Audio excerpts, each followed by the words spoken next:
Ralph Leroy Menzies was scheduled to die today, September 5th, 2025, but had his execution paused by the Utah Supreme Court. Stay with me. Let us go back in time and bring you back to the present. Imagine a phone call in the middle of an ordinary February night. A young wife tells her husband she is being robbed and kidnapped. Her voice is tense, but she's alive. Then, silence. Days later, her body is found at the bottom of a canyon, her life brutally cut short. For nearly 4 decades, her killer has remained on death row, battling courts, doctors, and time itself. This is the chilling story of Ralph Leroy Menzies, a case that twists through decades of legal fights, a man's failing mind, and the haunting memory of a life stolen. On February 23, 1986, Maurine vanished from the gas station where she was working. A strange phone call later came to her husband, Maurine's voice shaken, telling him she'd been robbed and taken. He listened helplessly, unable to reach her, unable to do anything but hold on to her words.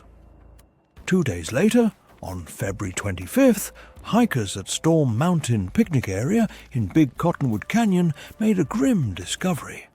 There, in the snow, was Maurine's body. She'd been strangled with a rope and her throat slashed. The brutality shocked Utah. It wasn't just another crime. It felt like an act of cold violence that shattered an entire community.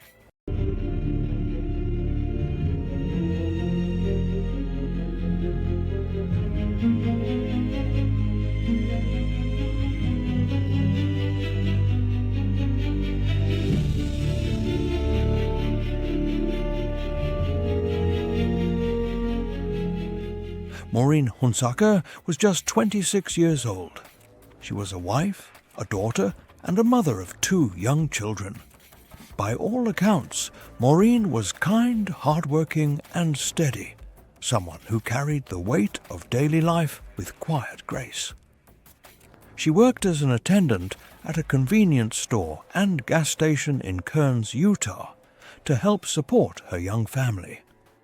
Her family described her as loving and grounded, the type of woman who found joy in small things, her children's laughter, dinner around the table, or a night in with her husband.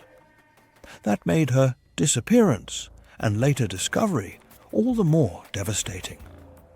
For her family, Maurine was not just a victim of a crime, but a bright and warm soul who deserved a full life. So, who was Ralph Leroy Menzies? Born in 1951, he had a troubled background. By his mid-30s, Menzies had already racked up a criminal history. He was no stranger to violence or run-ins with the law. Investigators would later paint him as manipulative and dangerous, someone capable of sudden, cruel acts. In 1986, when Maurine was murdered, Ralph was 34 years old. He was on parole for prior crimes. Evidence quickly began to tie him to the abduction and murder. Items belonging to Maurine, witness accounts, and traces connecting him directly to the scene. What seemed at first like a mystery became clear. Ralph Leroy Menzies was the prime suspect. Ralph was later arrested after the murder, charged with capital homicide, aggravated kidnapping, and aggravated robbery. The trial began in early 1988, and the evidence against him stacked high. Prosecutors argued that the crime had been calculated, brutal, and beyond redemption. On March 8, 1988, the jury found him guilty. But what came next would etch this case permanently into Utah's history. Menzies chose not to have a jury decide his sentence. Instead, he left it to the judge. On March 23, 1988, Ralph Leroy Menzies was sentenced to death, and in a decision that shocked many, he selected execution by firing squad, a method Utah has retained as a backup option to lethal injection. For the Hunsaker family, justice had been pronounced. But for Menzies, the fight had only begun. As with nearly all death penalty cases, years of appeals followed. Menzies' attorneys raised issue after issue. Whether the trial was fair, whether his defense had been adequate, whether evidence was handled properly. The Utah Supreme Court reviewed the case more than once, in 1992 and 1994, affirming the conviction and sentence both times. In 1995, his execution date was set for June 2nd. Yet, at the last moment, the courts intervened and granted a stay, pausing the execution. For Maurine's family, this would be the start of a long, grinding cycle. Each time an execution date seemed near, appeals and new legal questions pushed it farther away. The years dragged on. While other capital cases moved forward, Menzies' case became one of Utah's longest-running death penalty sagas. Appeals were filed in both state and federal courts, raising claims of ineffective assistance of counsel and even requests for new DNA testing. Judges listened, considered, and almost always denied relief. In 2014, the Utah Supreme Court once again rejected his appeals. In 2019, a federal district court also denied his petition. By this time, Ralph had been on death row for more than 30 years. The endless litigation turned his case into something larger, a debate over the death penalty itself, and whether justice delayed this long could still be justice at all. By November 2022, the 10th Circuit Court of Appeals dismissed Ralph's appeal, and on October 18th, 2023, the U.S. Supreme Court declined to hear the case. That left only one path forward: a direct confrontation with Utah's execution process. But by now, Menzies was no longer the man he had been in 1988.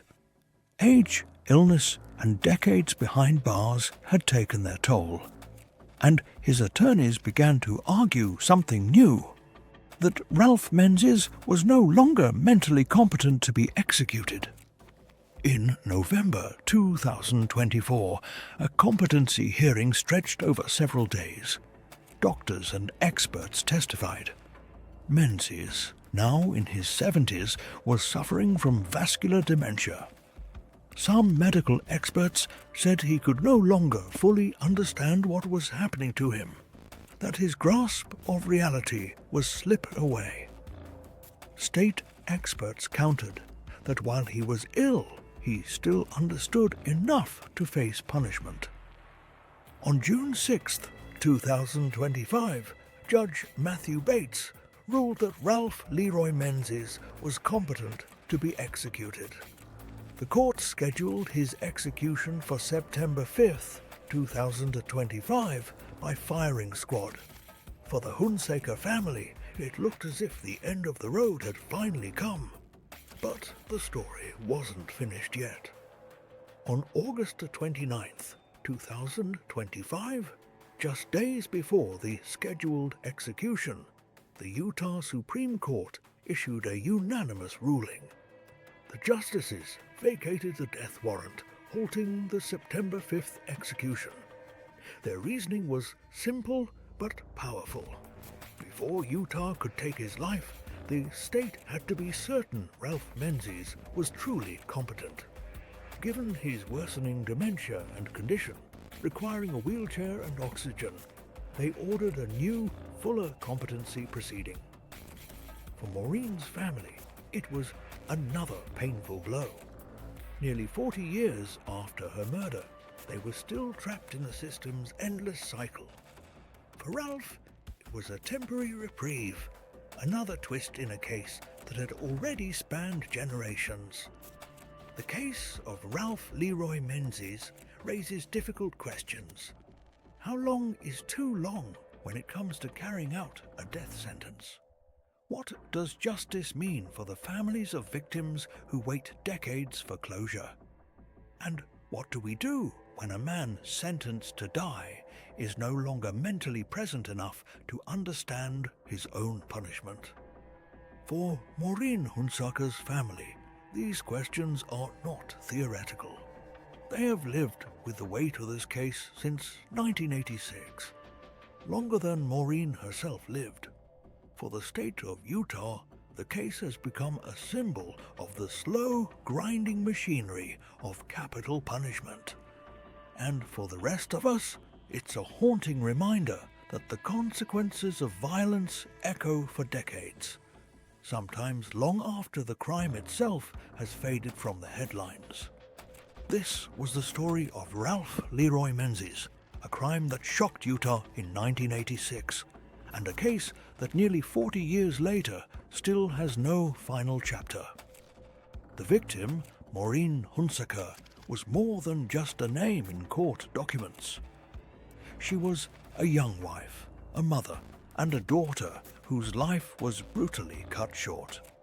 Her family has lived with this wound for decades, waiting for justice that seems forever just out of reach. As for Menzies, his fate now hangs in the balance. Not because of his guilt, which has long been established, but because of his mind, his health, and the law's insistence that execution must meet certain standards. What do you think? After so many years, is carrying out this sentence still justice?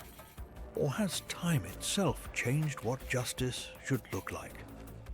If you found this story important, thought-provoking, or deeply human, please like this video, share it with others, and subscribe to True Crime Briefing for more stories that uncover the hidden layers of crime and justice. This has been True Crime Briefing. Thank you for watching, and remember, the past always has something left to say.